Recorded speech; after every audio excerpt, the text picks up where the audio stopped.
Hi there, guys, and we are live at Dash of Sports. I'll be your host, Dashiki Dash, and I've got my co-host. I'm actually happy to just introduce him as that my co-host on Mm. this thing.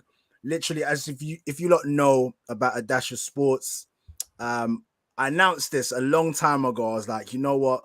I'm into sports and sports entertainment. For me, wrestling is sports. I don't care what you say to me. I don't care if you say, "Oh, wrestling's fake." I don't care. Wrestling is sports, and I'm here with my guy Kojo because every time we do our normal podcast, whether it be football and that, beforehand we always have a little bit of a segment about wrestling. But before I get into that, let me just introduce my co-host Kojo from Free in the midfield. How you doing, my bro? I'm good, man. I'm good. We're gonna start properly. You know what I'm saying? We're gonna start properly. Yeah, Sweet. come on. Yeah, no, I'm good, man. I'm good. I've been looking forward to this for a while. I know you have as well, and Yeah, man. it's just been time, innit? So now the time has arrived. The You know time what I'm has saying? arrived. Time has arrived, so we're here. We're gonna Raw run and this. uncut. Mm. Um, like before we even go into like what we're going to be discussing, because we're going to be chatting about Crown Jewel. So we're more like WWE guys and stuff like that in it. So we're going to be Yeah. talking about Crown Jewel and Raw. But before we get into that, just like give them a little intro in terms of like your love for wrestling, man. Yeah. Oh, where did it begin? Um. Oh yeah, I remember now. Okay, so when I was younger, I say earliest memory was probably, let's say, 4 or 5.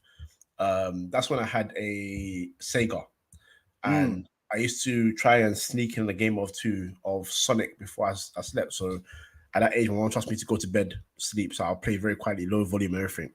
But there's one occasion where I think I sat on the remote, or I was trying to find it anyway, and I accidentally pressed a couple of buttons, and I saw Bill Goldberg storm into the mm. ring, and I was like, "Hold on, who's this hench white guy? Like, who's this guy who's stormed into the ring?" And that's my first actual taste of wrestling, because I heard my cousins talk about it. They had Sky and all that. My mom didn't want to pay for Sky and all that. Like, they had Sky, Mm. so they were watching the Stone Colds, the Rocks on a consistent basis. For me, my thing was waiting for Channel 5 on a Friday night to see the reruns of WCW. You know what I'm saying?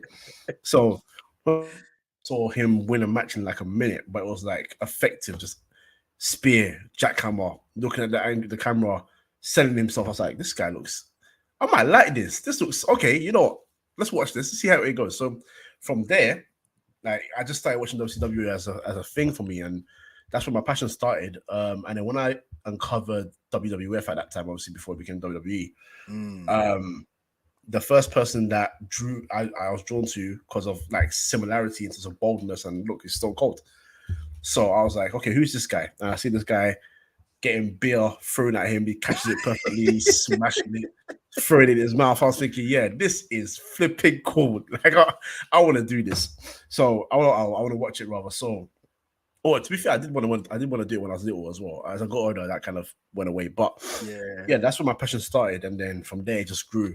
And I found out who my favorites were, like your Triple H's, Shawn Michaels, further runs, your Ortons, your Cenas, your Legends, your Flairs. So yeah, man, I think that's where it started from, and then from there I'm I've just definitely been ardent watcher. I'm definitely gonna touch on that because I'm gonna get like your how can I put it like your top five wrestlers or like your Okay, Mount Rushmore of okay. wrestlers like a to pull it out lot, there so we a lot can of people ain't gonna like it, but we move. hey it's yours isn't it it's yours you gotta own it you Mm. gotta own it yeah man What about yours? wrestling Where did your love of wrestling come from? so man I might be telling my age a little bit but I'm like golden era so I'm like WWF, Hulk Mm. Hogan, Bret Hart, Ultimate Okay, Warrior. okay. I'm talking about Hulk Hogan and Ultimate Warrior fighting at WrestleMania. Hulk Hogan losing, and I was actually crying. Oh, swear. Tears. Them days, man, thought it was real. So I'm Mm. talking about Jake the Snake, Macho Man Randy Savage. So like, I'm more from the golden era. But then to say that growing up, and then the Attitude Era, where you like you just said, obviously WCW at the time was there as well, which is pretty much like Nitro and Raw, Monday Night Raw, so that Attitude Era. But I was very much WWF, WWE. So for me, it's like The Rock, Stone Cold. That rivalry in itself had Yeah. me gripped. DX, Nation of Domination, that rivalry as well. So you got your Triple H's, your Shawn Michaels, Undertaker, man, so many wrestlers. So like, just I think what kind of gripped me is going from the golden era to the Attitude Era is like the storylines.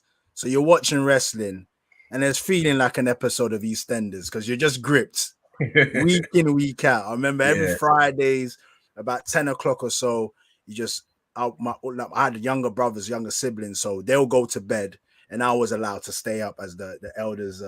I'm the oldest in the family, so I'm allowed to stay up watching Raw.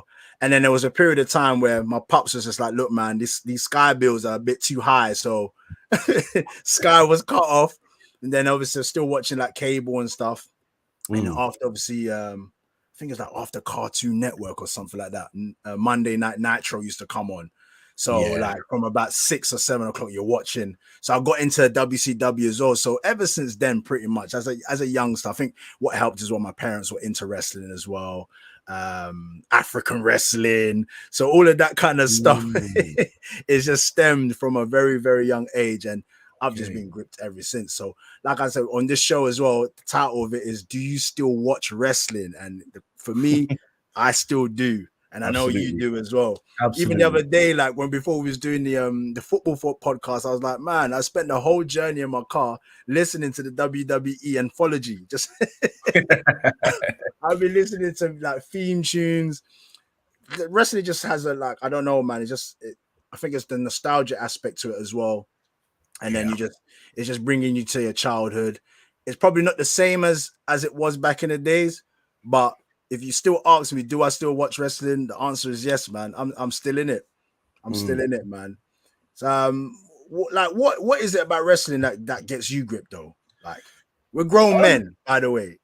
Yeah, but you know, it's the same thing as any TV show, isn't it? You know, when people watch Game of Thrones when it first came out, and it's because they were gripped by stories, the storyline within the show and the different characters and what they brought to the show. And you go to Twitter and people are being like they're claiming camps and all that. Like, so like with Harry Potter, when they watch the movie and they're claiming what school they'd be from, or you know what I mean, like Gryffindor, Hufflepuff, or Slytherin and the rest of it. So like with wrestling, it's pretty much the same thing. It's a TV. It's obviously it is sports. Absolutely, I agree as well, because they're all athletes. One way or another, they're all athletes. You know, so that's sports in itself. But they also bring the entertainment factor. They bring characters into it now. Then the idea is what they're supposed to be called larger than life.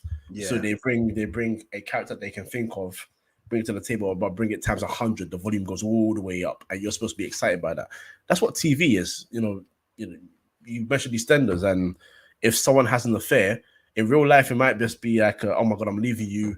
I'm so disgusted and all that. But then if you think about it, you're texting the person, you're saying to your girls, I don't know if I can leave him, all that stuff. And then you're seeing now these standards as well. Someone gets cheated on, and then they're saying, don't go back to this guy. You're sitting at home saying, don't go back to him. He's terrible. You're and involved. Then a year later, you're like, oh my involved. god, you know what? They're destined for each other. That's what wrestling is as well. It's just fun.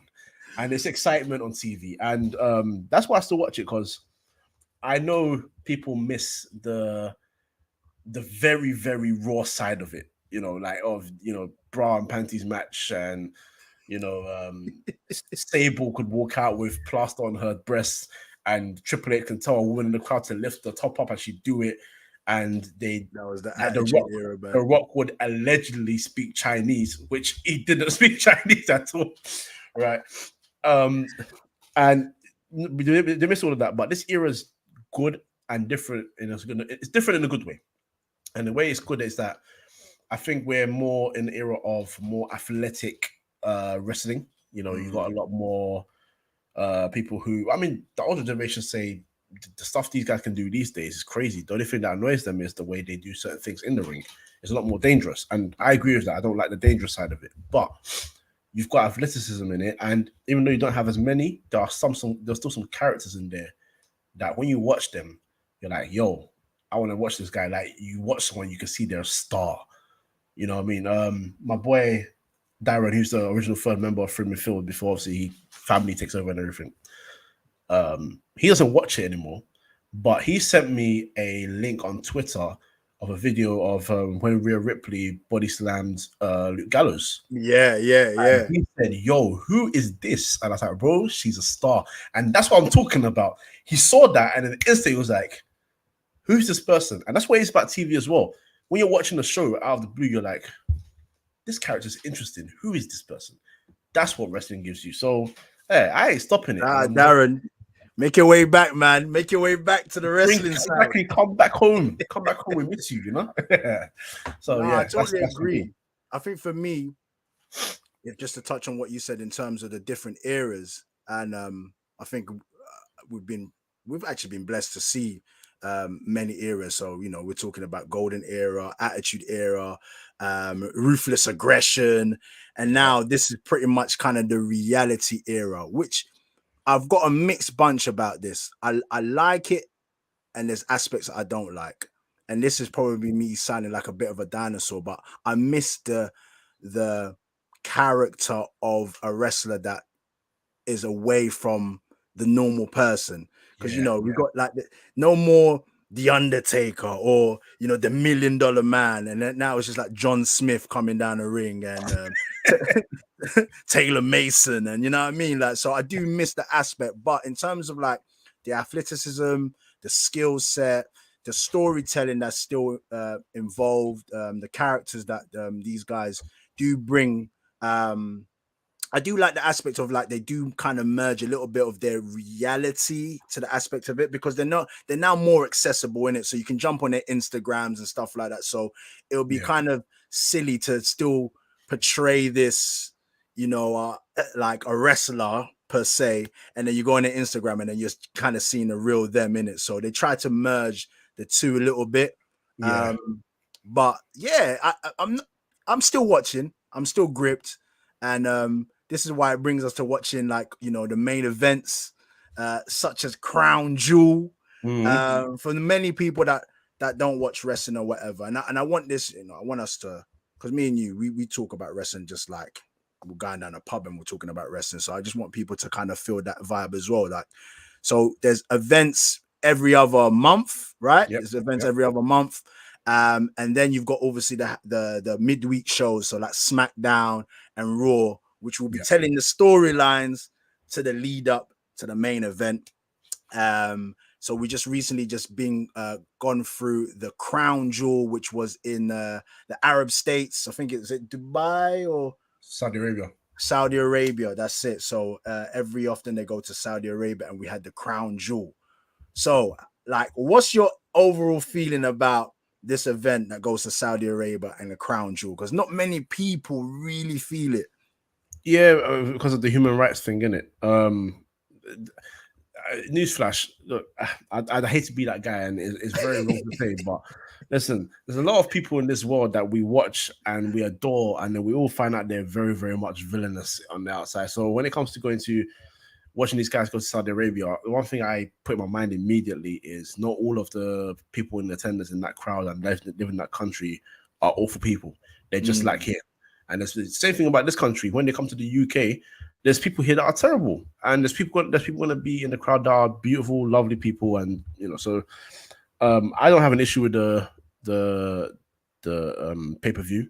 I don't have the issue with it being in Saudi Arabia. I think it's also good for fans of nations where people think life is so strict on them to showcase that they can go into a crowd and be just as, you know, rowdy and, you know, scream as many things as you guys do on TV when it's in your city. You know what I'm saying? Yeah. So, you know, like Even go on. No, go on. Sorry, go on. No, I was just gonna say, like, even like, and obviously we're talking about Crown Jewel, but there was a time when the fans were chanting "Holy shit!" and I was like, "Hold on, are you guys allowed to see that in front of your parents? Like, what's going on here?" But good, enjoy yourself, you know. Even the aspect of you know, if we dial it back to the first couple of Crown Jewels, where the first one women weren't allowed to go there, Then second, I think the second event that they had there, women were allowed, and then obviously it's just about understanding. Every country has their ways of living, and their what they follow and what they believe in. So they find a compromise in terms of like, all right, cool. Women normally under normal circumstances wear their tight leotards or showing flesh and stuff like that, but this time around, you cover up, wear maybe like a t-shirt and then more like long sleeve stuff like that, and then being able to perform, and then also to showcase that women can throw down Yeah. just as good as the men. Mhm. And obviously we've been seeing that from the get-go, but it was good to kind of showcase that more on the outskirts, and for those countries that don't get to the opportunity to see women perform um on that level, on that type of platform. And then obviously giving women in those countries as well that belief, like, look, we can also achieve something and do something that's not the norm to what women are allowed to do. So that's what I liked, and I like that message that WWE was able to bring to those to countries like Saudi Arabia. Mm. So Crown Jewel, Yeah. talk to me, man, because we both watched it. We both said, listen, we're gonna watch it and see what comes from it. It's not usually an event that's really as solid in terms of the storylines on a week-to-week basis. We tend to find out, like, maybe a couple of weeks beforehand or a month, they just try and cram in a little bit of a storyline and they Yeah. go with it. Where do you want to start with Crown Jewel, man? Let's start at the beginning. Let's start with Lesnar and Lashley. Why not? I Why know not? you was looking forward to this one. I was because to quote Big E, big meaty men, bumping meat. Yeah. Now you know what? This was a good build, and this is what I'm enjoying about Triple H's sort of creative and what you're saying about, if that was, I mean, Vince was great for of his overall tenure there, but Mm, what the Crown Jewel thing was, or what it became, was getting like two legends to come back and wrestle each other somewhere in the card, and then maybe your Brock Lesnar will come and win a match within 2 minutes, suplex, all that. This was a rivalry that was built. They attacked each other on like 3 consecutive Raws, and then they come to this match, and you can see there's an intensity, there's a want to fight, and they mm, put it to each other as well. It wasn't just specials and then done. There were moves involved. There was stuff, action outside the ring, and the ending of the match also leaves something open, mm. which is what you want. Because I think no one's going to be satisfied with that ending, and that's what they want you to do. And it's 1-1. So we need that decider. We need We the need end that game. decider. Exactly. So I was looking forward to this match because I thought it'd be physical. I thought it would be very entertaining. It was entertaining. Not I want to use the word very, but it was entertaining. But it was definitely For what physical. it was, yeah. Yeah, and I think they'll bring more to it. I don't know which. I mean, well, I said I don't know which. Probably WrestleMania is a setup. Okay. If they can build it, absolutely. But for this card alone, I think it was good, and it was a great start because I think they want to take that pay-per-view seriously. Yeah. You know Mm. what I liked about Crown Jewel? They had that element of like UFC a bit, like with the pre-fight Yes. face off. We're not gonna fool anyone here. We're not gonna kid anyone. We know that wrestling. That's one thing we won't do. We'll tell you the storylines. We'll keep you up to date with what's going on, but we'll keep it real as well. We know that wrestling is not real, but the Mm. elements of showcasing the two talents, that build up that you need, that kind of UFC element, face off, getting the crowds, and this was another good touch with it as well, because we usually see this with WrestleMania, but now to see it with the Crown Jewel, that was really good. Getting people involved in that back and forth, heel versus face kind of thing. I like that. I like the build up. Mm. So already I was gripped with this fight. Originally I was thinking, they're gonna try and cram this in, but it has history. And like you said, Yes. it's 1-1 now. And this is kind of a bit of a prelude to like when we get to like a WrestleMania, or I don't know, maybe Elimination Chamber or something like that. That's of epic. Maybe it's going to be too soon for like War Games, but it definitely is a good build up to it. And I liked it, man. I like the way it ended. I like the fact that they kept an element of Bobby Lashley quite strong. Yeah. Because it would have been very easy for it just to be like Brock Lesnar comes back and then now you batters Bobby Lashley, because you got to remember Bobby Lashley is the one that's going to be remaining on a week-to-week basis. So if you kind of weaken him, doesn't really do much service. And we'll touch on Raw because he went ham on Raw. So we'll talk about Raw very shortly. But yeah, I liked it, man. I like the ending, and I like the fact it wasn't just go in there just doing all your power set moves and then it was done. I like the way they extended it after the fight as well. So it wasn't just a case, both wrestlers just walking out and that's it. So Triple H right now, I'm not gonna lie, I'm actually liking what he's doing. He's definitely doing things his own way. Yep. There's more stuff on Raw that I'll talk about that I'm very happy with what Triple H is doing right now. So he's practically kind of ripping up slowly the Vince manuscript.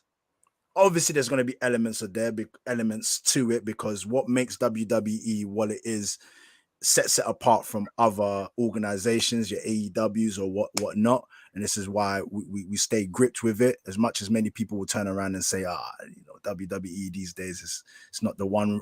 But for me, I still feel like it's the best. So yeah, man, I love that fight. I loved everything about it. So I'm looking forward to what's next between them. I'm looking forward to it because right now Bobby Lashley is on a madness. He's on a madness. You think about him, is like credit again, the old regime as well. They built him up to be a monster at the right time. Hurt Business, even though I think it ended way too soon. Don't let me get onto that. Yeah, that one hurt. I'm not gonna lie, the ending of that hurt. But if there's something I can be happy for, even though they should, well, I'm not gonna go into the whole. They should be doing more of this guy. I know they should. I think we all know they should. But Bobby Lashley was the star of that group. And after that group broke down and he disposed of the other two very quickly and went on the MVP. I like what you said. He disposed. Guy, man.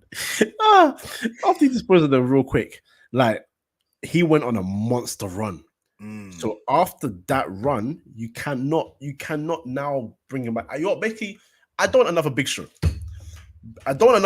Where Big Show comes in and he's a monster.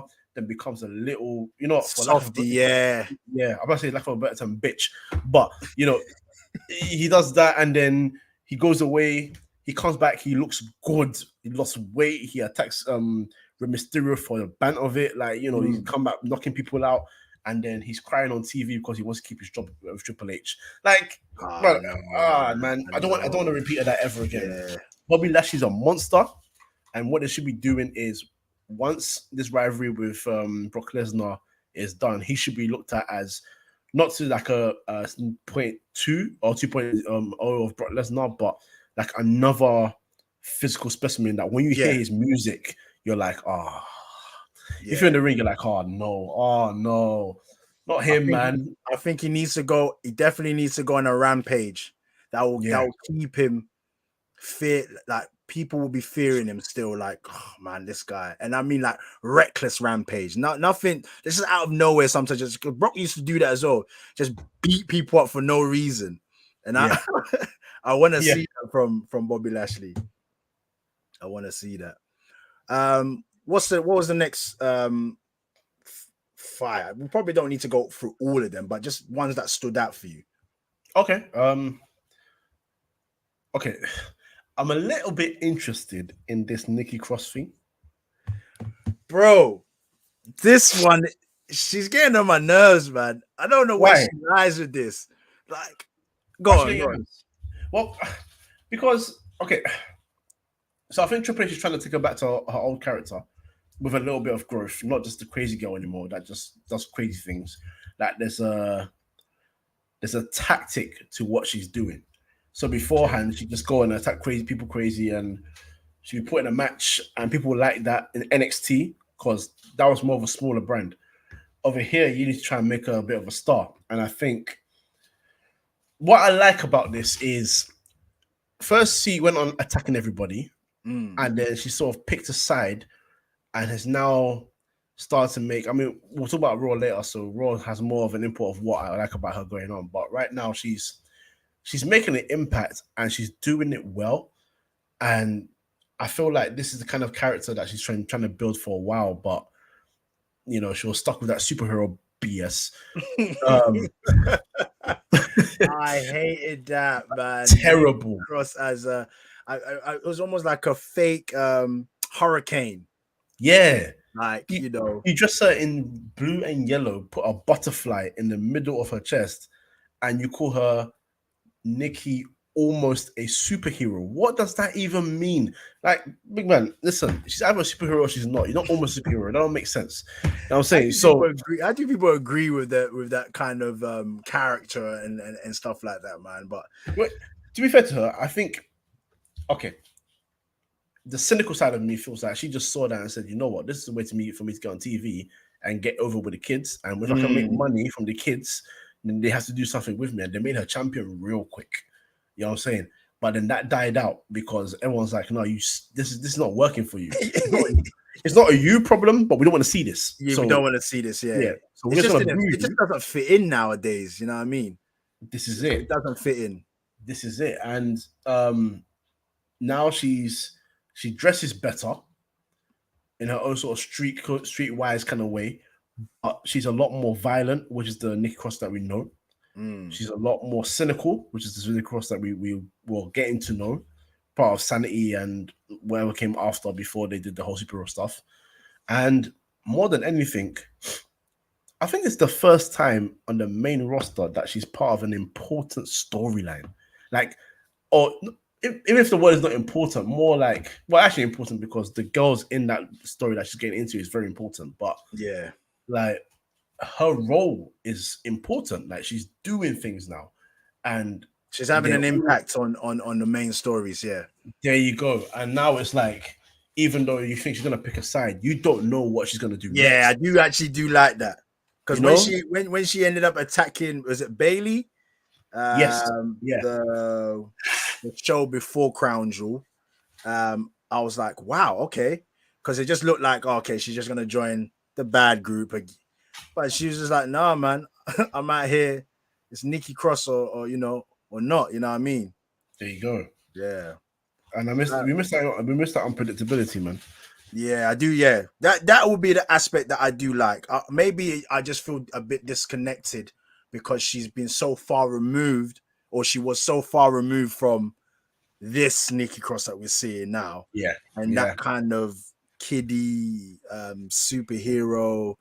And the thing about it, I didn't feel like she was too good at it either. It's not like there was a big draw of that element, Make a Wish and all that kind of stuff. I didn't feel like people really cared or the kids would be making a wish to see Nikki Cross. Like you ain't really got that, that pull. You know what I mean? So I'll tell you right now, bro. And this might sound very bad, but listen, you get a chance to do a Make a Wish and you choose Nikki Cross. Hey, listen, nah, man. If I'm the father, I'm talking to the kid about, hey, listen, look. You John Cena's come here before. This guy's come here. Hell, you know what? Even pick. You know what it feels like? Pick Funaki. It feels like like when you get to the you go through the list and everyone's taken, so it's like, boy, we've got Nikki Cross if you want.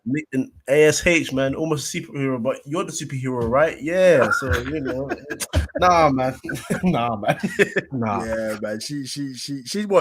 It looks like she's going somewhere with this. So let's obviously see how far she can pull this off. Hopefully, the superhero gimmick hasn't damaged her too much, and people can look away from it. There was something on Raw that she did was really funny. We'll talk about that, and I know you saw it with the belt. So, but I'm gonna go on to Bianca Belair, man, and Bianca Belair versus Bailey. Bianca Belair wins the match. It was a last woman standing match, a significant match because this is a match that is more synonymous to guys, the men. So it was good to see it. There was elements of it that kind of was just like, don't know. like, why you down for so long just from that little minor hit? But they managed to tell a good story from it. What can I say about Bianca Belair? She won, yes. I don't know if I'm still attached to her, man. I think Really? I think her run as WWE champion as a goodie for me It's not is hitting. done. If she Okay. was able to turn heel, I would love to see Bianca Belair as a heel. I want to see attitude now. I want to see like chip on your shoulder kind of business. Like, it's all good coming there skipping and swinging your hair and all that kind of stuff, but like I would love to see her under that. But I know that at the moment they need to have a superstar. There's no Sasha Banks. There's no Charlotte Flair, the Yeah. Queen. You know what I mean? Alexis Bliss is just, she's struggling because she tried to adopt the Fiend's gimmick, and that just bombed. So yeah, man, I don't know. Like, how did you feel about the last woman standing match?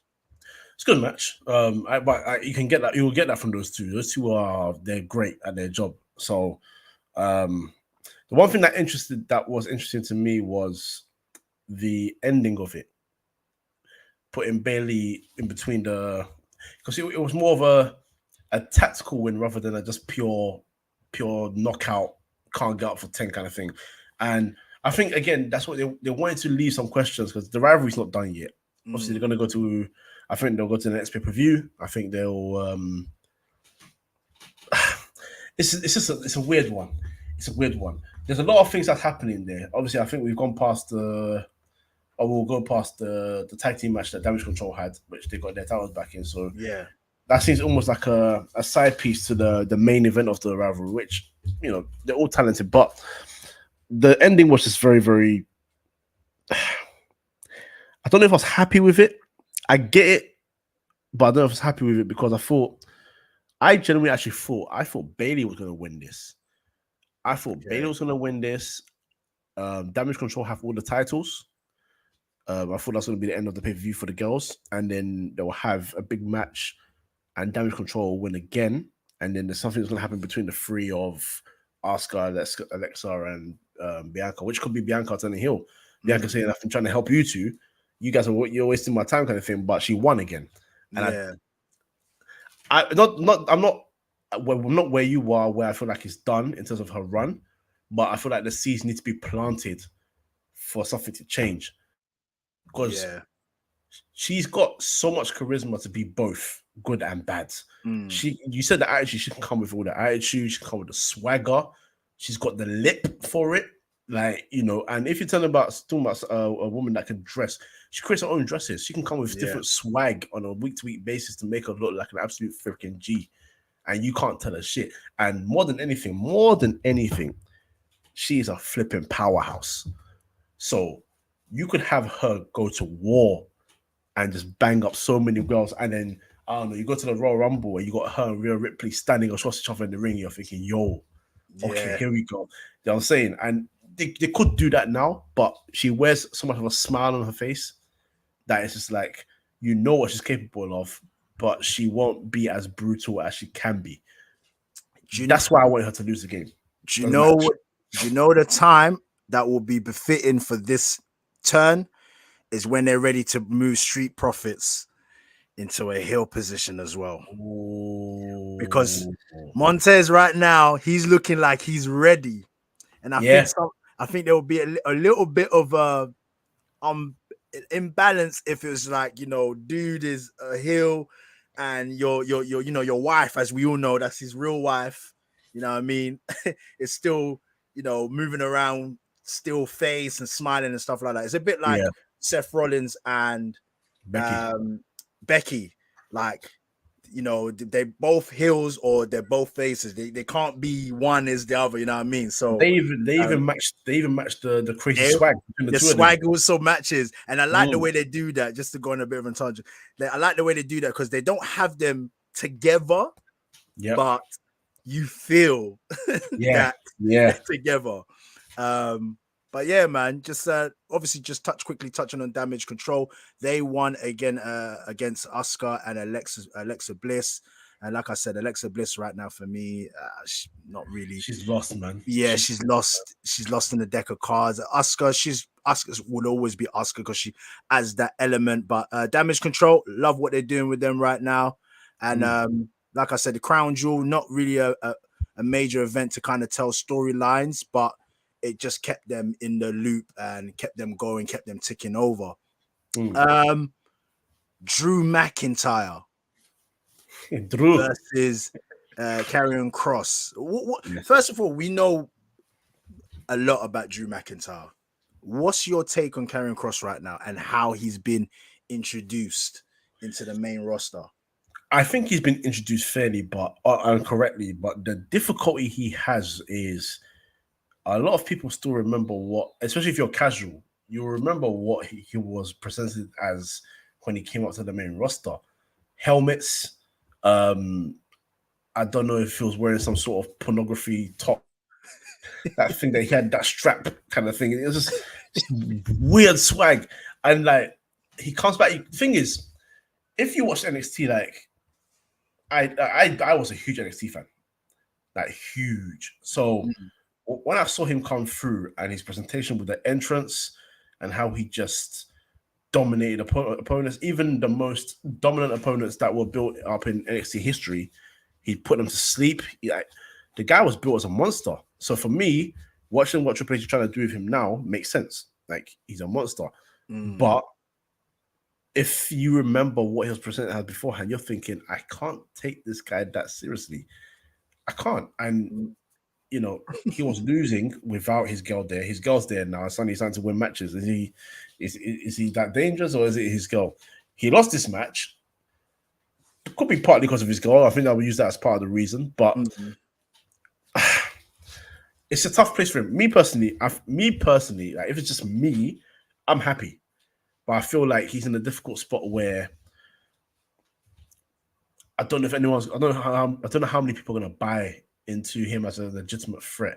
I feel like Triple H is trying to build him alongside McIntyre, Lashley, Rollins, maybe 2 or 3 others as legitimate threats to end Roman Reigns' title run. Okay.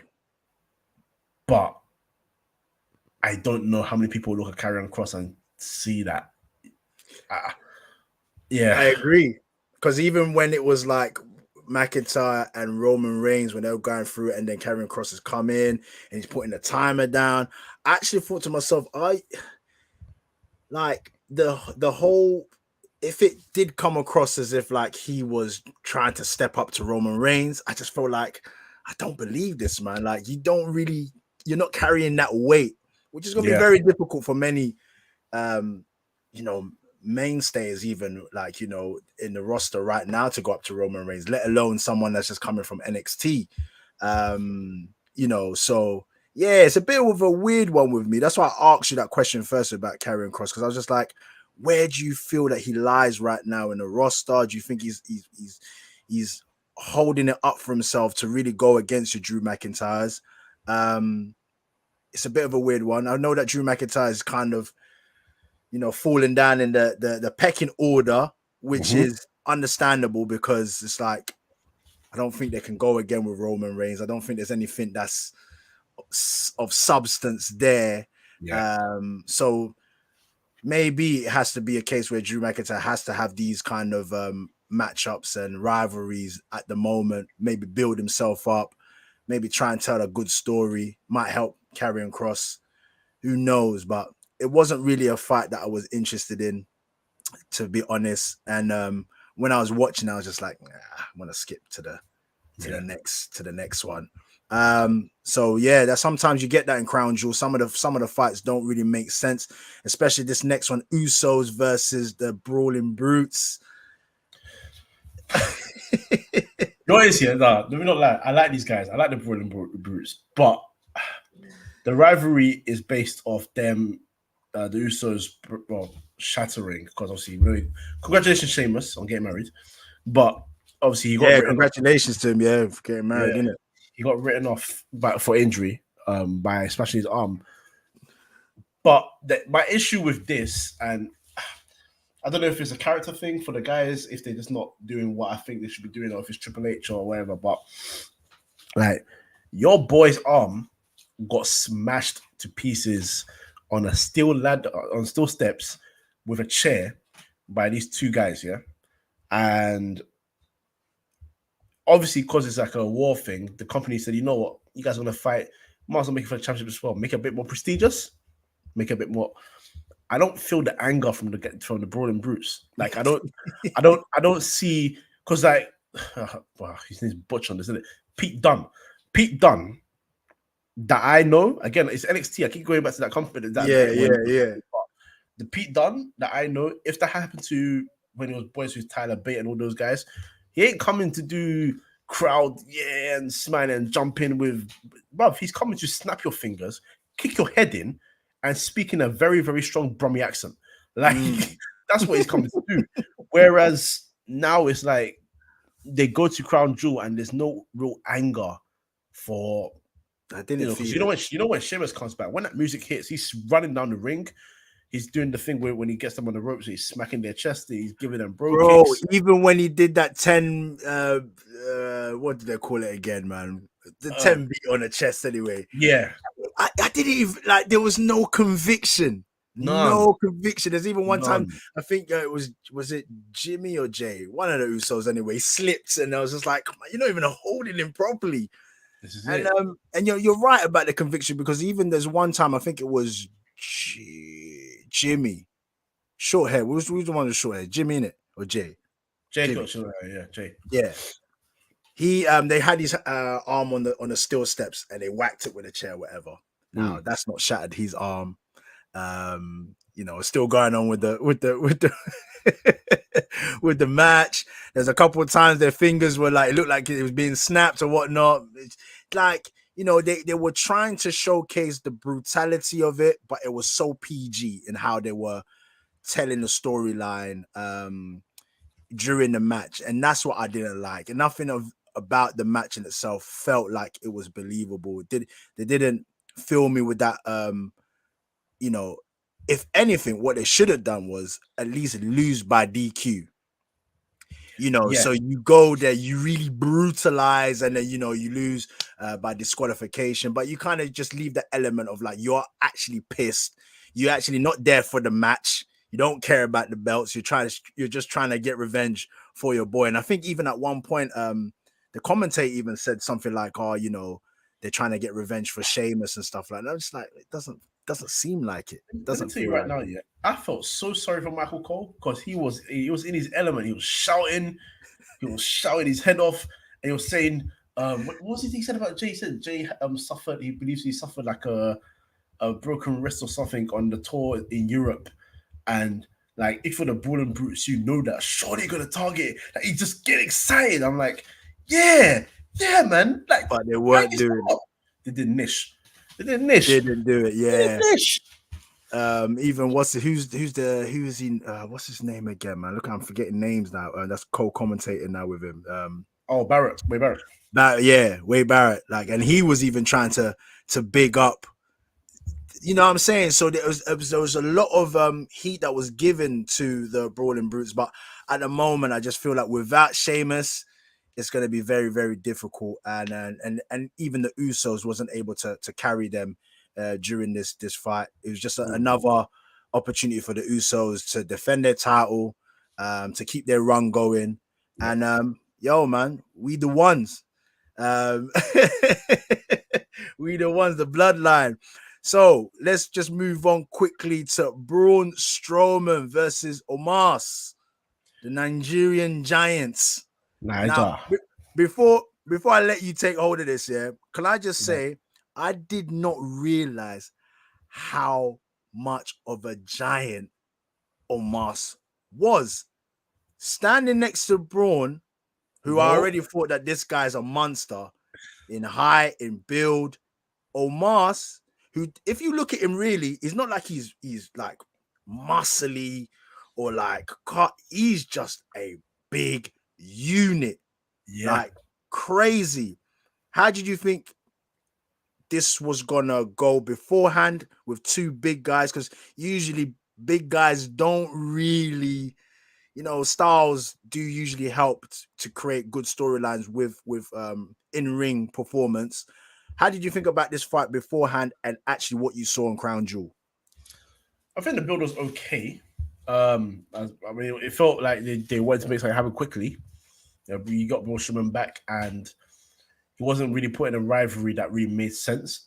So you went for the big man element, and I think it worked because what's his name? Almost is 7'3". Like, what is that? Like like in Not terms an of all, not an awkward one either. Like no, like you get 7 foot and their legs looking like Kevin Nash is all like going inwards, or like the you go great like that. Khali. Yeah, the K legs like the great Khali in that. Like he's Mhm. just 7'3" Nigerian giant. But bro, like wrestling aside, what the hell is that, man? Are you telling me I want to see a guy look up like this and like what is that? Like Braun seven was foot three doing is that. ridiculous. But that aside, yeah, you got two big guys, and you're gonna another big monster match against the essentially in it. And Mm. my biggest takeaway from this match is that Braun Strowman has a big mouth. That's my biggest takeaway from this match. He has a big mouth because you put on a good match. I don't think it was a bad match. You put on a good match, and you ran to the internet talking about flippy, flappy, or something, and then people confronting you saying, "No, it's not like that, brother. I'm just trying to trigger the internet people." I'm like, brother, you're earning a lot of money in Saudi Arabia, man. Shut up and just just Yeah, like just not take even your. like a sharp of like you know how they used to say to like LeBron and the guys shut up and play basketball. This is just, bruv, shut up. Yeah, just wrestling shut is up. not that deep, It's not It's that deep. it's not that deep. Just And go you and pick up your paycheck. exactly, and you're in a generation where you should be like even happy that you've got people of different stature coming to don't essentially don't be like Kevin Nash, who obviously CM Punk outed him for what he said about Eddie Guerrero and how he felt about like your Rey Mysterios and all those guys. You've got a lot more smaller guys that are as athletic as these guys, maybe not as good, obviously, but as athletic, and you can do great matches and great things with these people. Mm, Don't go on the internet and chat rubbish like 3 hours. Bruv, go backstage, have a shower, spud chill. almost for a nice match, just chill, have a Kit Kat or whatever they sell in Saudi Arabia. Oh no, man, just chill, man. Have a glass of water before you grab your phone and talk rubbish. Because he had a decent match. Like I thought it was gonna be difficult. Almost is not that experienced, Yeah. you I know? thought I thought I thought that they was gonna give Omos the win. Mm, But I'm not yeah, I'm slightly surprised that Omos lost, but I also understand that there is more for Omos to do with their rivalry if it continues. Um and like you said, man, Braun Strowman is in a position right now that he is the elder statesman in it, yep. and coming back, and he should be taking lead and just be like, look, man, the position I'm in right now, coming back, I'm not gonna be. I think what it is, he's still yearning for that main guy, and unfortunately, wrestling has gone away from the big brute monster being champ because you need charisma about yourself. You can't just go week in week out That was good. and That was good. and That screaming was good. down the place. So unfortunately, you're gonna have to take the kind of Big Show route, but you have the opportunity not to be gimmicky like Big Show and Yep. still bring the element of tough guy, no nonsense, be called upon when you need. You know what I mean, and just kind of have those matches as well with the smaller guys, and maybe just develop that character away from the ring as well. Because it's not Yeah. like he's in the ring every week, in it. So try and develop your storylines um away from the ring. But I don't know. I don't know what they got in store for Braun Strowman, but it was good to see that both of them. It was good to see Omos. I think he's still a work in progress, admittedly. Um, I don't know if MVP is doing the greatest job with him. I don't know what MVP can do with him though. This I he's think, supposed to be a mouthpiece, isn't he? And yeah, I think MVP is he's struggling with, and I say that because he done well with Bobby Lashley, but he's just not able to do it with Omos. And go ahead. Sorry, it's just the thing with Lashley is like at least there's a story between them two from early. Like they've been boys. You know what I'm saying? They've been boys. So for them it was easy. Whereas I think Vince McMahon said, so MVP, come to the office. Right. So we've got a tall black man that can't talk. But he's big and he can fight. You're a black man that can talk. So let's put you two together. I'm taking you from one black man to the other black man.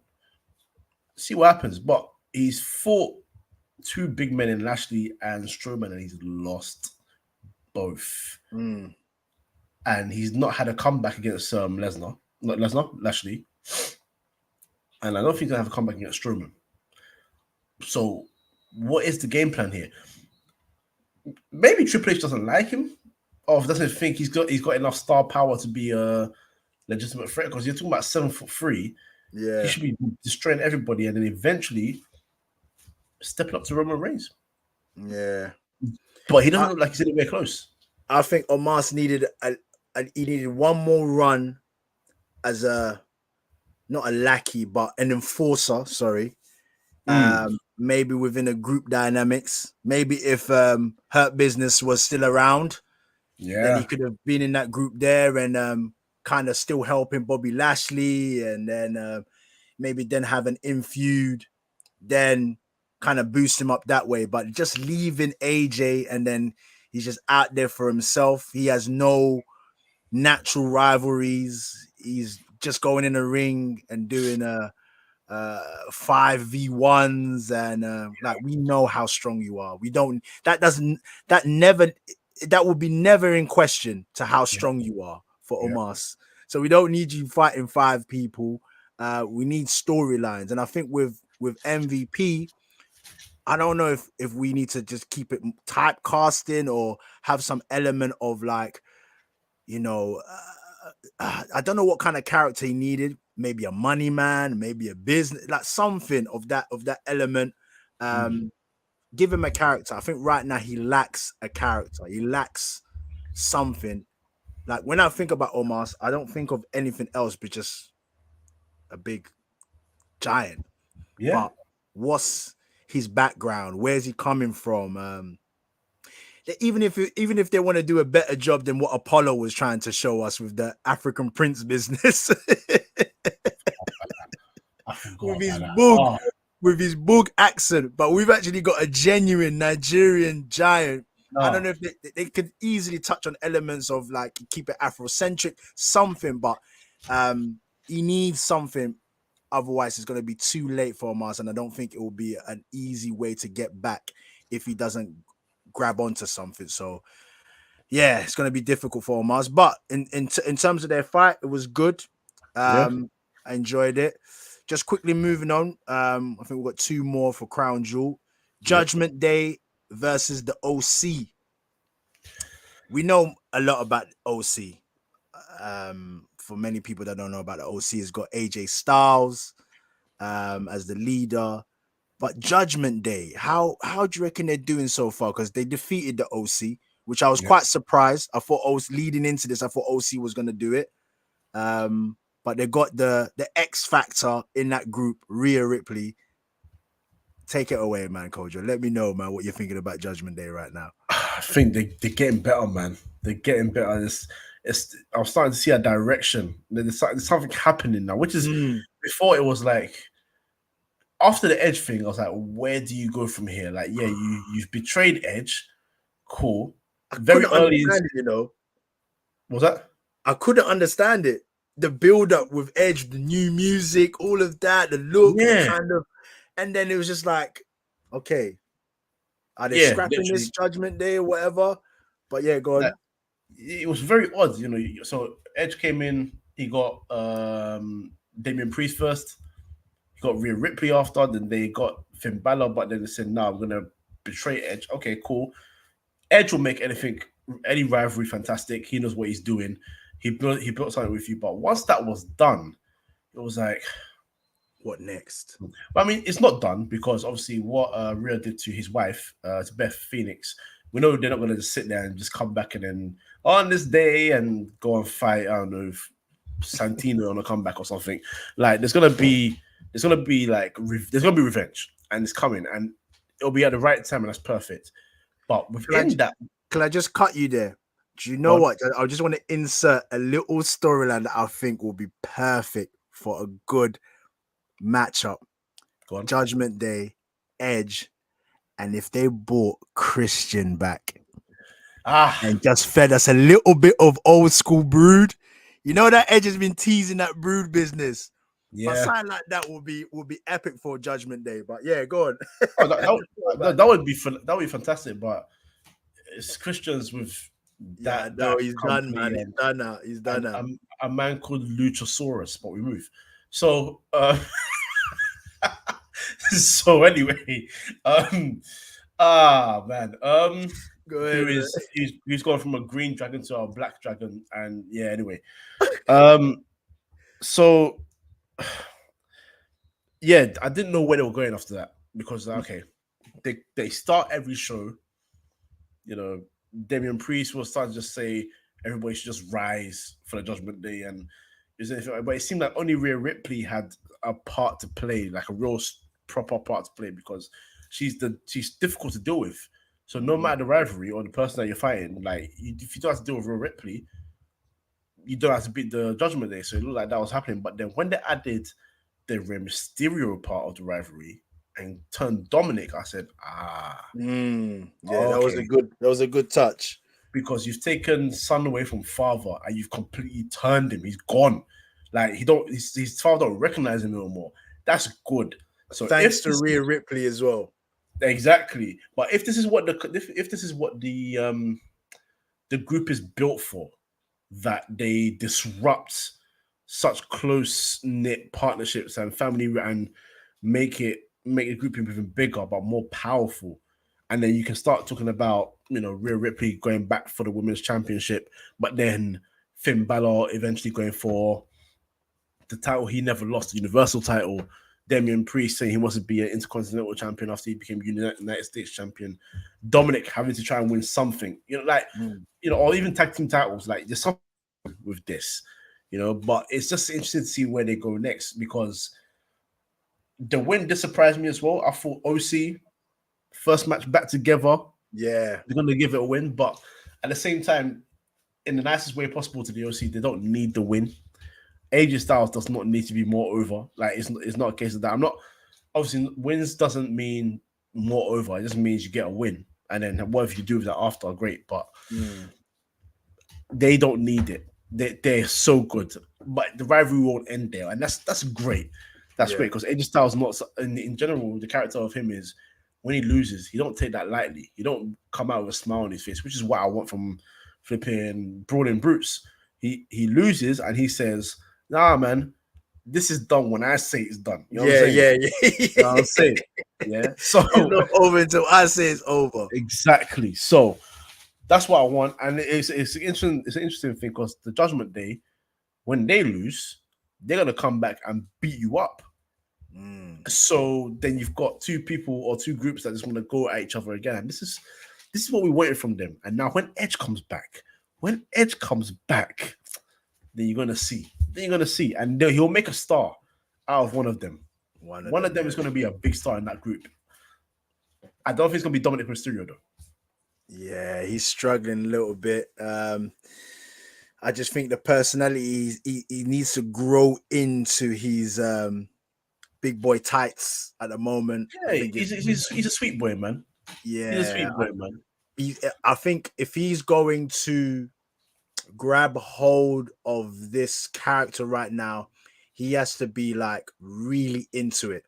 Like at the moment, I feel like he's still kind of behind everybody and he's not wanting to really push himself out there. And then when I say that, it's just like even walking down the ring or being amongst them, he's still not kind of showing the character. He's not giving something that you look at him and think, oh, look what he just did, or like the interaction with the crowd, or like sinisterness about him at the moment, which is needed in the group. He's still kind of quiet, and hopefully he'll be able to develop the character. But I think the star of the show and the star of the group is Rhea Ripley. She is amazing for the group. She is the X factor. She's the one, like the man then will be talking and she'll take over the mic. She'll be chiefing the commentator, and really running things. If you didn't know otherwise, you would think that she's the lead of the group.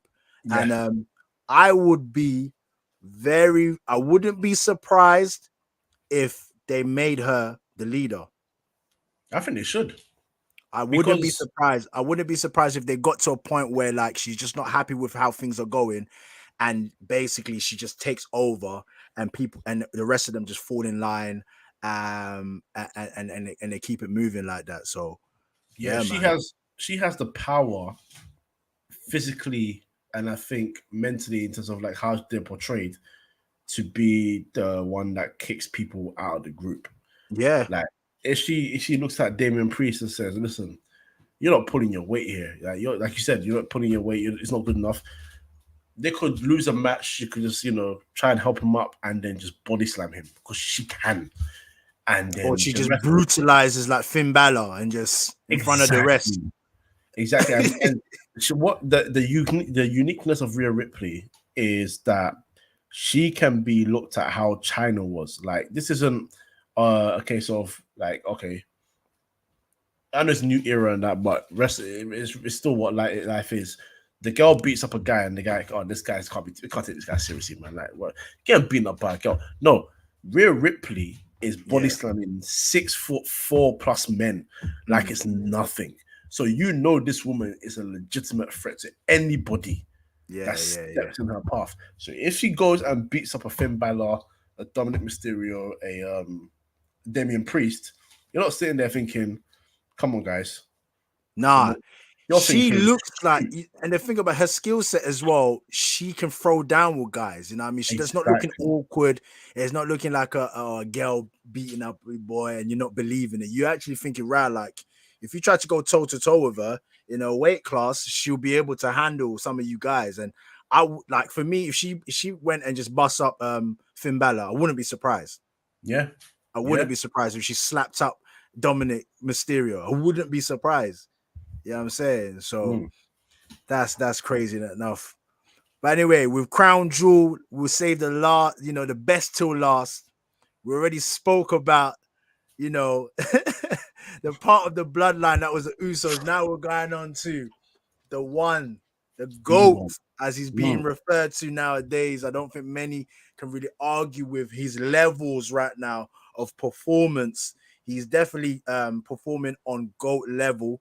Whether or not you want to give him that title or not, but Roman Reigns doing amazing things. This is absolutely his best run to date.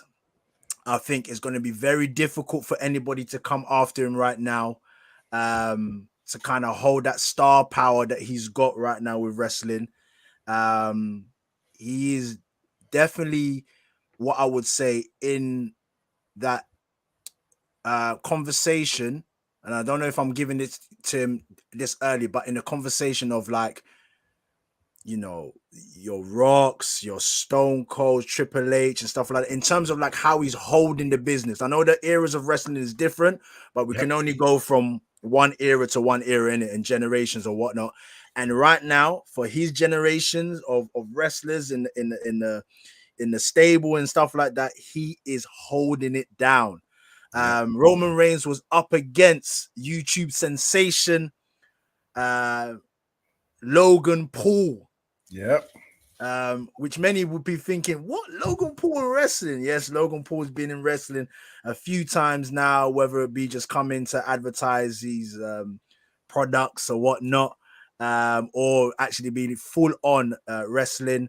He's already had fights with or tag teamed with The Miz, then fought against Rey Mysterio, fought then against The Miz. Right to the point where Roman Reigns was on his podcast and he slightly mentioned that, you know, he feels like he would be able to take him. And then that spiraled into a fight between them. Now, only a fight like this with the main guy in WWE against a YouTuber, someone coming from the outside, you'll get these kind of fights either WrestleMania, possibly a little bit SummerSlam, but you're definitely going to get it in Crown Jewel because it has the room and capacity to be able to do these, one-off fights and throwaway storylines and to get this going. So we're seeing Roman Reigns versus Logan Paul. What was your take on this match?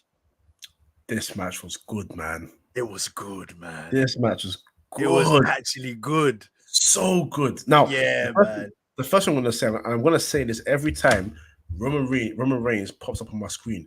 That guy's a flipping star, man. Bloody hell. When I heard the music hit again, I'm just there like, acknowledge me.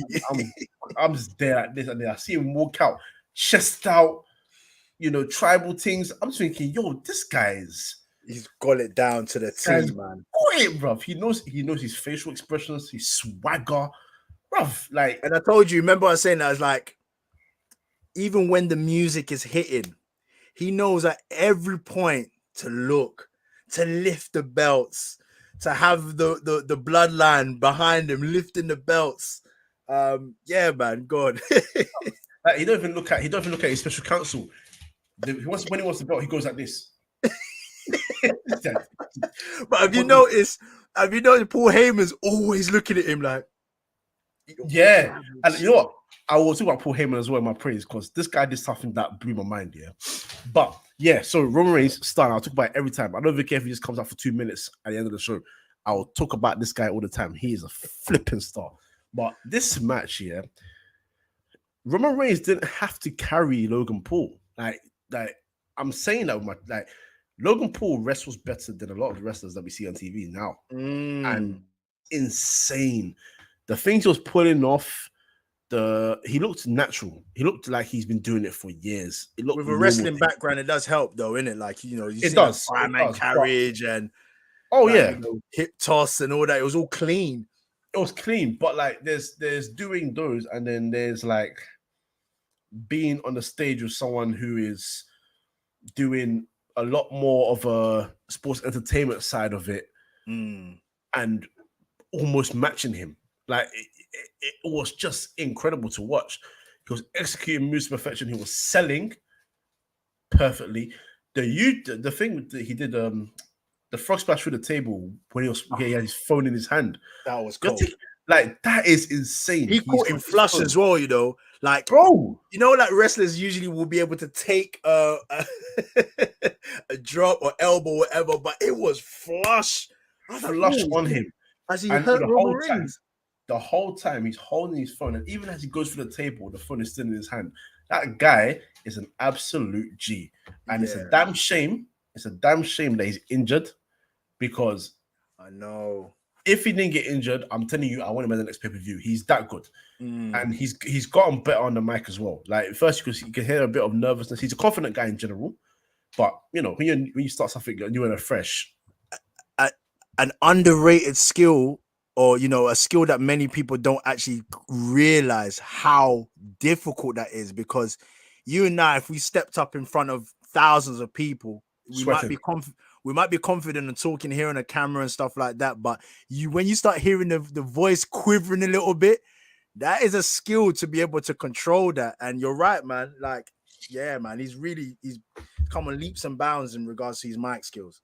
Yeah, exactly. So, and you said it, a lot of people can learn from him on that roster as well, Ricochet. So, so, man, he's new to the thing. Like, he's very new, regardless of how his wrestling experiences back in the days growing up. Like, he went away from the sport. He did his YouTube thing. He's gone into a venture of many different things, maybe a bit of boxing.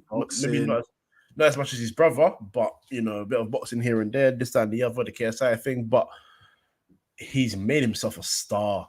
And if you're talking about new to you're new to who Logan Paul is, if you don't care about the YouTube stuff, and you see this guy's come in, you hear that he's very new to the business, and you see him go up against the undisputed WWE Universal Champion and perform like that, man, what a man. Now, away from him, Roman Reigns does what Roman Reigns does, isn't it? Like, at this point, he's a standard, but I want to talk about Paul Heyman here.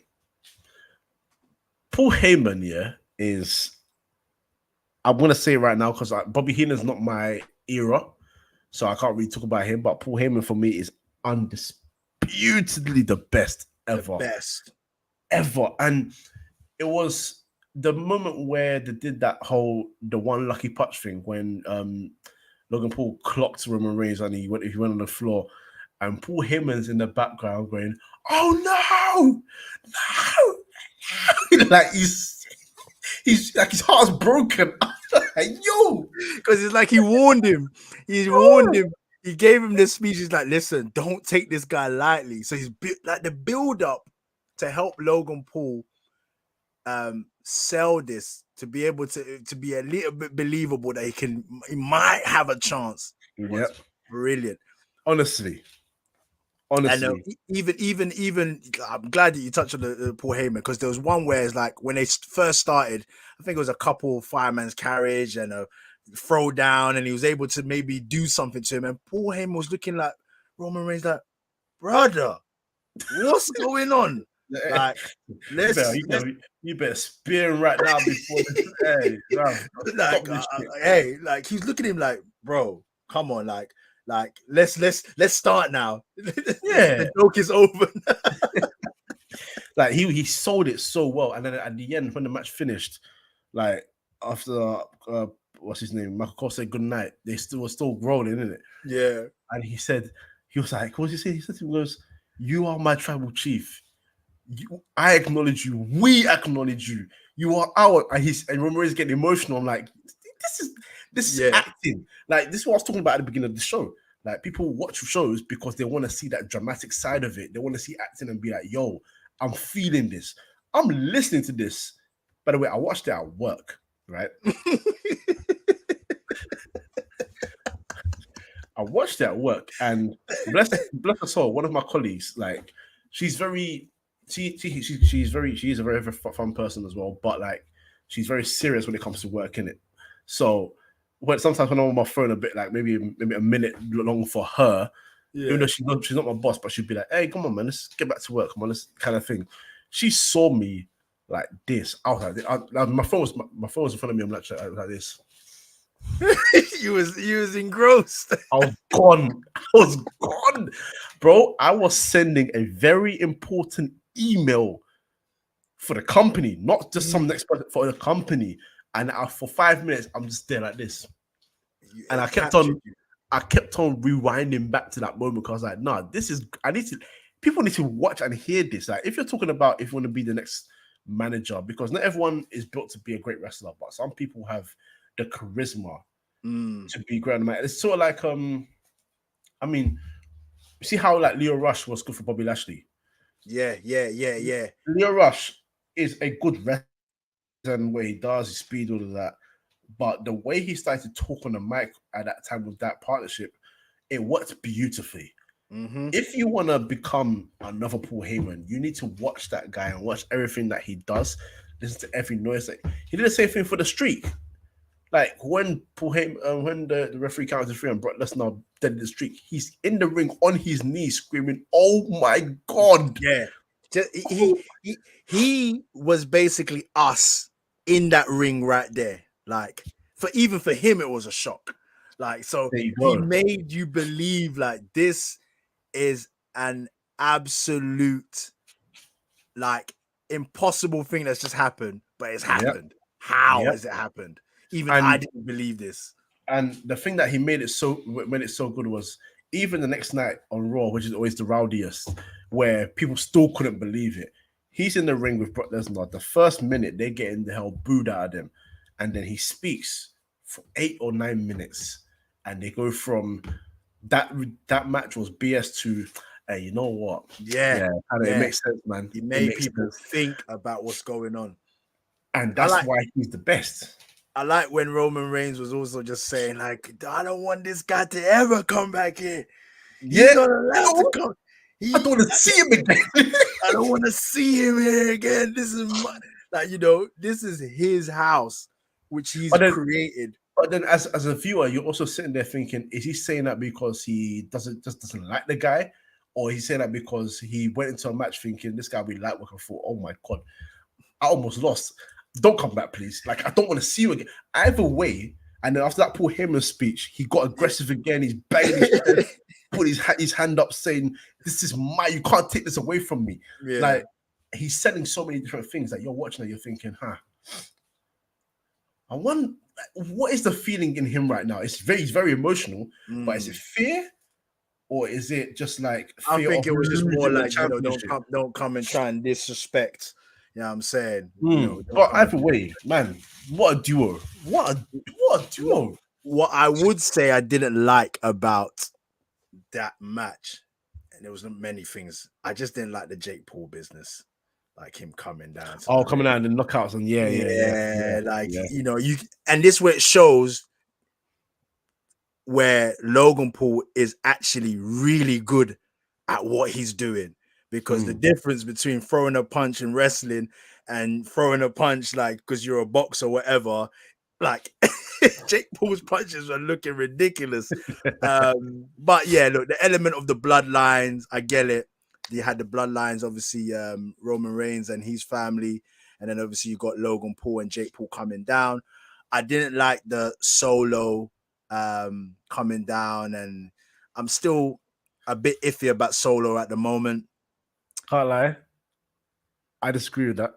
Okay, go on. I disagree with that. And because so when his music hit and then they announced him as the enforcer, like well Michael called him in that area, the enforcer of the bloodline. I was like, okay. So you're basically saying he's gonna come to this ring and he ain't getting knocked out, he's throwing down. Let's go. And what I like about that is like with the Usos, they'll always play their part. They'll take the bullet for Roman Reigns. I don't think so far watching them how he's integrated into the group, I don't think Solo Sikora's role is taking the bullet for Roman Reigns. I think his role is basically, I kick ass. You may think I'm doing this just to protect the tribal chief. I'm doing this because I can flip and beat you up. And I like that. Because that's kind of character he had in NXT. Coming up, it was like he didn't win the championship, which he should have. He should have won the North American Championship. He didn't. But like, oh no, he did, and then they took it away from him because he went to the main roster. He's moving rosters. Before that, he was losing to like Carmelo Hayes, who, by the way, another star, and a couple other guys. But every time he had a little bit of a blip, there was no lack of confidence. He came and said, "Listen, you think so? Like AJ Styles, you think we think we're done with it? You think we're done? Well, where are you going? No, my friend, I'm coming here to beat you up, and you're going to know who I am.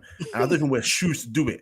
I'll bang you with my bare feet." That does go in, I can't lie, but I can't get away from the Umaga Yokozuna style, man. Like, oh man, even when the Usos used to come bare feet as well. Like, I can't wait until maybe like put him in like a leather jacket and some boots and something like that, man. Like, just change up his swag a little bit. But yeah, I don't know. Like, I totally understand though the enforcer part of it. There's still definitely more room for Solo. Maybe he might even take with how Jimmy and Jay are kind of with the Sami Zayn kind of situation, could be slightly distracted. Maybe Roman Reigns could be looking at Solo and be like, look, I'll move you to the right hand man position because the rest of these are just messing around.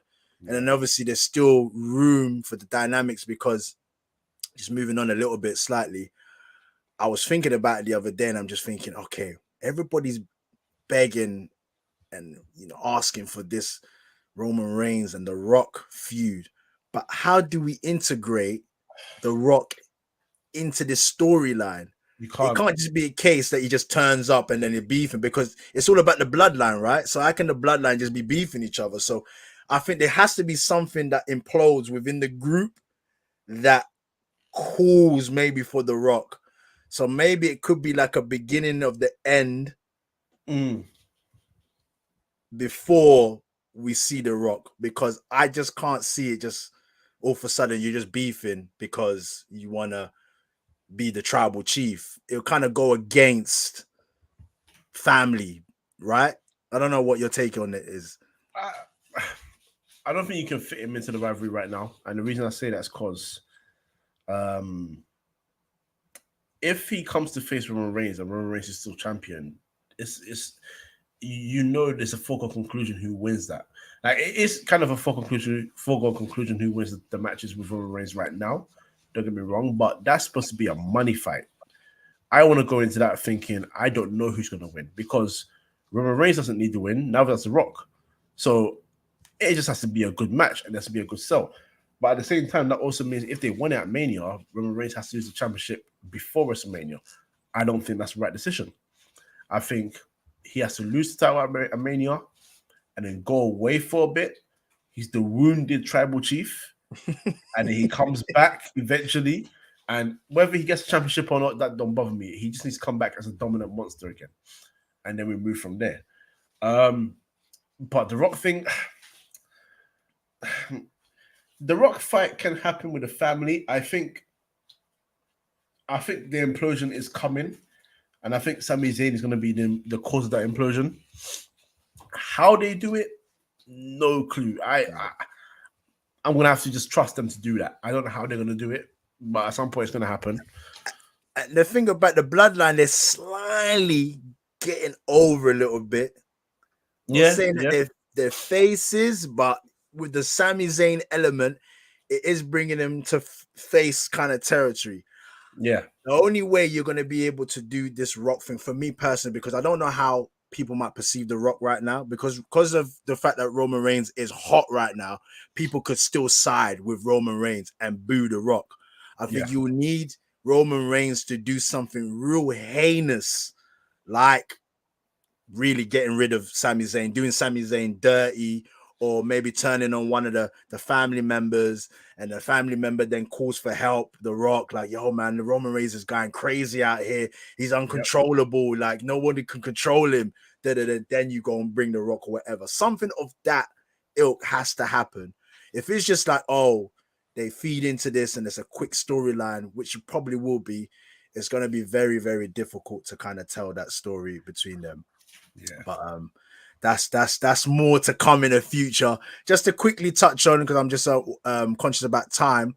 Crown Jewel obviously done. We go into the next TV showing, and it's not usually a spin-off from Crown Jewel. Usually after Crown Jewel, nothing really spills over to Raw. But there were a little bit elements. We was talking about obviously Bobby Lashley doing the madness after Crown Jewel with Brock Lesnar. His rage continued on into Raw, and we saw the likes of how he was just battering Seth Rollins. And this was all over the US title, because now Seth Rollins has adopted the tradition with the US title where you basically do the open man challenge. How did you feel about that, man, on Raw? The open challenge, I mean, yeah, it's good to bring it back. I mean, I think the main man that made it a thing was Cena.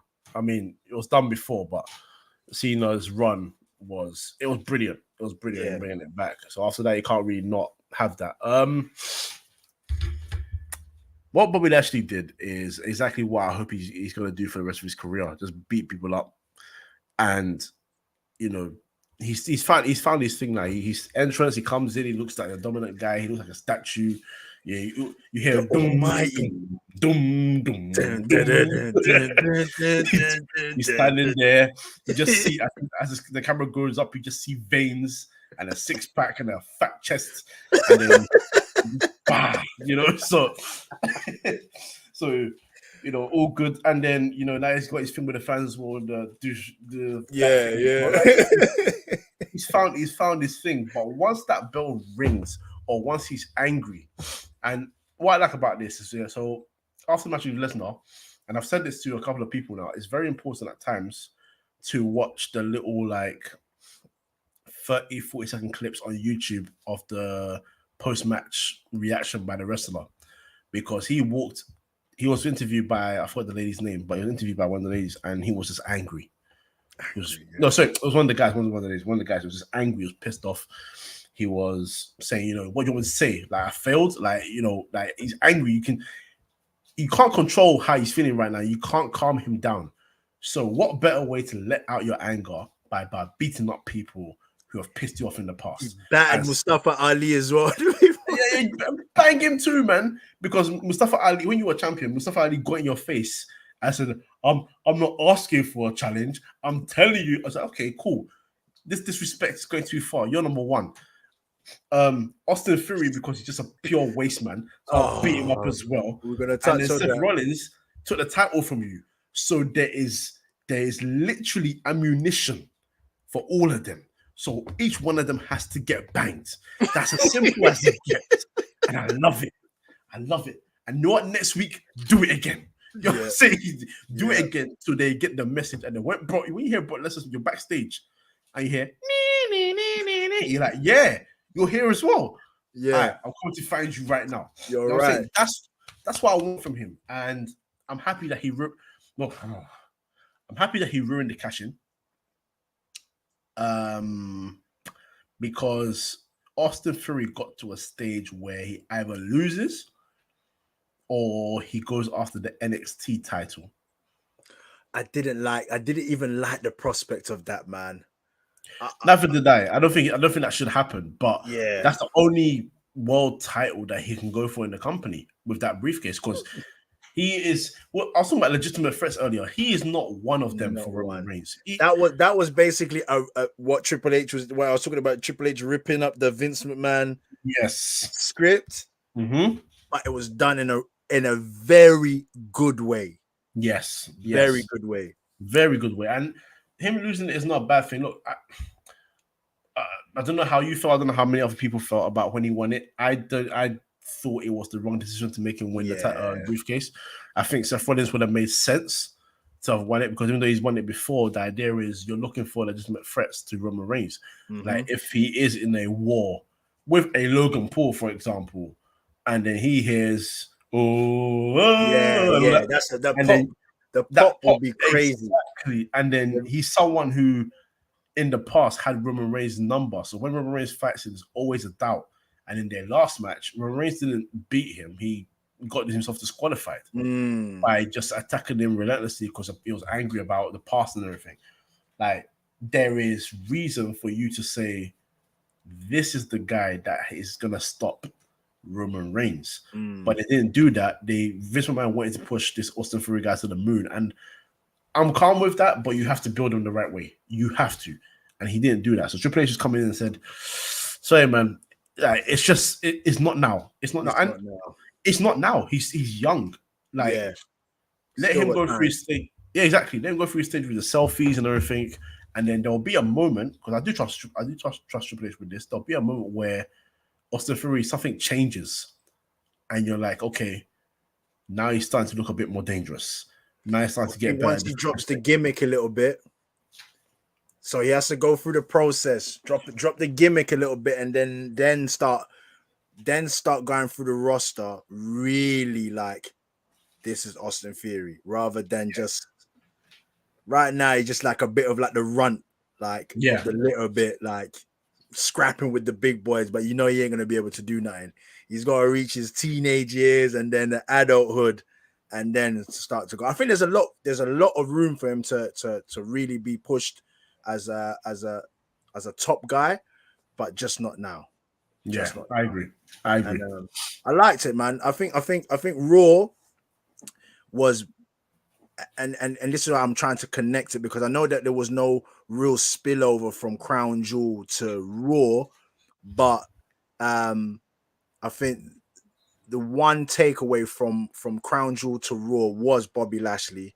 I feel like his rage from losing to Brock Lesnar, then coming back on Raw and still feeling like, yo, man, like enough is owed to me right now. Like, I need to be champ. I didn't, I want my title back. I got this Mustafa Ali chatting was over here.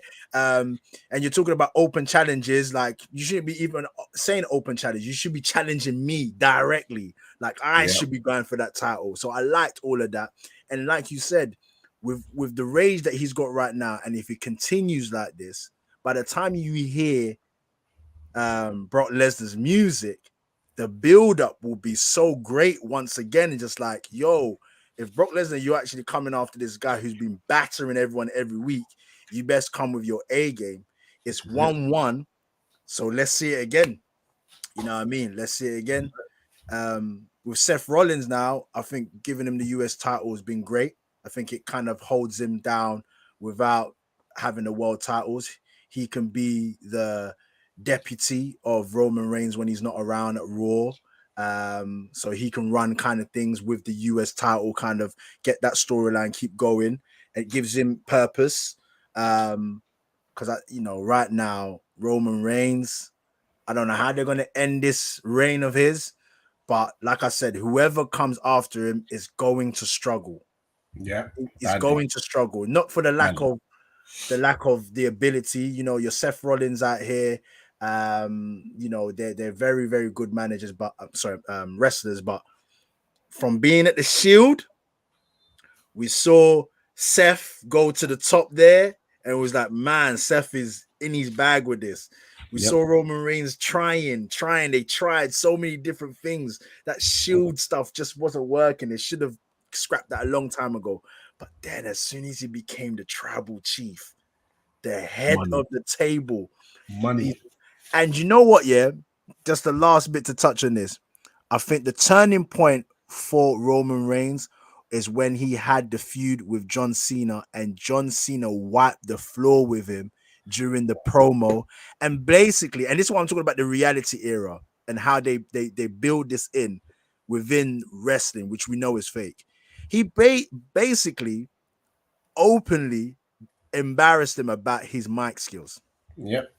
It's like, bro, if you want to be the top dog, yeah, you're gonna need to talk on the mic better than what you're doing right now in front of the crowd. Nah, and man. do you see Roman Reigns' smirk? Because he knew, like, damn, he got me, man. Got me, man. That's when it switched. Like, yo, I'm gonna all of that. Believe that. yeah. What's that, man? What is that, man?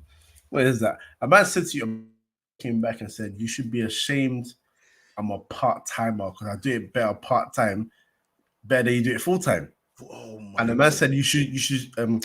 I blame you. I'm still here because you can't do your job. Because you can't do your job. Listen, that's when Roman Reigns was like, you know what? I need to change this ASAP. Otherwise, this is gonna kill me. This is gonna kill me." So from then on, that tribal chief head of the table business, how brutal he was. And this is what we're talking about Bobby Lashley in, is like, you have to find a brutal point where people actually believe like this guy is no joke, turning on his family, like basically beating them to a pulp to fall in line. Yep. If I can do this to my own family members, what about you? There you go.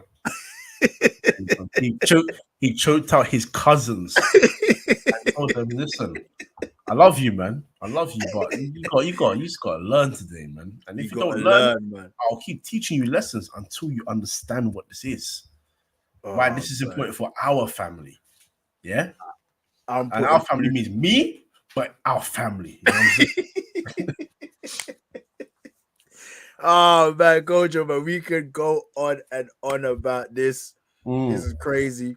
We broke down the crown jewel, gave it a bit, a much needed review, just in case for those that don't understand what crown jewel is about. Raw will be, catching up on Raws every week, SmackDowns every week. Yeah. So we'll be catching up on that as well, and then just basically just going through what we love about wrestling. I enjoyed this, man. I really did, man, because I know that we've been looking to do this for the longest while. Yeah. The longest while. And one of many. We'll definitely come back and give you more reviews, especially when it's like the main events. So the next one is what now? Survivor Series. Survivor Series War Games. War Games. For those that don't understand what Survivor Series is and War Games, Survivor Series is usually was it 4v4 or 5-on-5? Yeah, 5v5 tag team action, and then basically whoever gets pinned gets eliminated, and then you're down to the last one to survive. And then the War Games, if you didn't watch WCW back in the days, this is basically where you have two rings side by side with a cage. And they've done this in NXT. And now they're bringing it to the main roster. I'm actually looking forward to this, man. Well, like, good. Give us a little. If you was to give a little preview, what would you say this event is all about? Carnage. Carnage.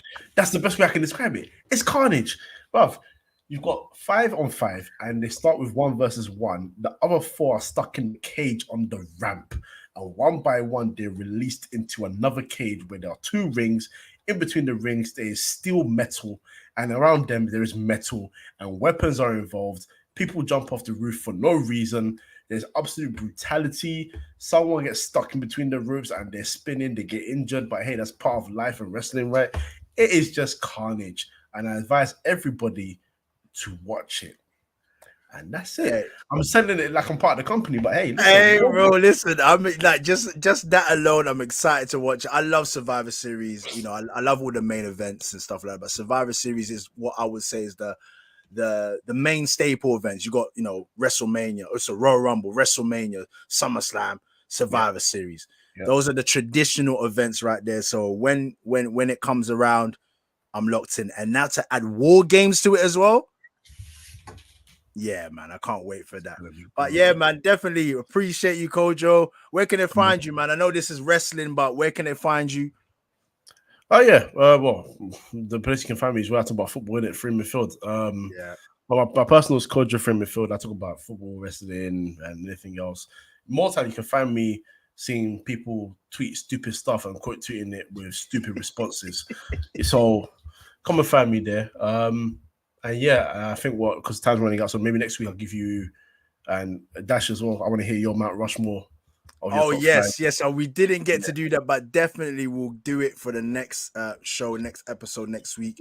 We'll be recapping, like I said, SmackDown's usually on Fridays, and then Raw is on Monday. So come back on Tuesday. We'll give you a rundown of both shows, and on next week's show we'll definitely sit down to be able to give you our Mount Rushmore. So basically our 5 greatest, you know, wrestlers of all time in our opinion. So you might not agree, but we'll share with you guys, and then it gives you guys out there the opportunity to chime in the comments and give us your favorite wrestlers as well. So we will save that for next week, definitely. Yeah. But yeah, man, love Kojo, man, appreciate it. And yeah, man, I'm saying that go and find him. You'll be able to find him right here on the Dash Sports here, man, wrestling chat. And yeah, man, for you guys out here, the question that I will give you is, do you still watch wrestling? Let us know, man. Put your comments down below, like and subscribe, do all of that, and we appreciate you. Until next week, peace.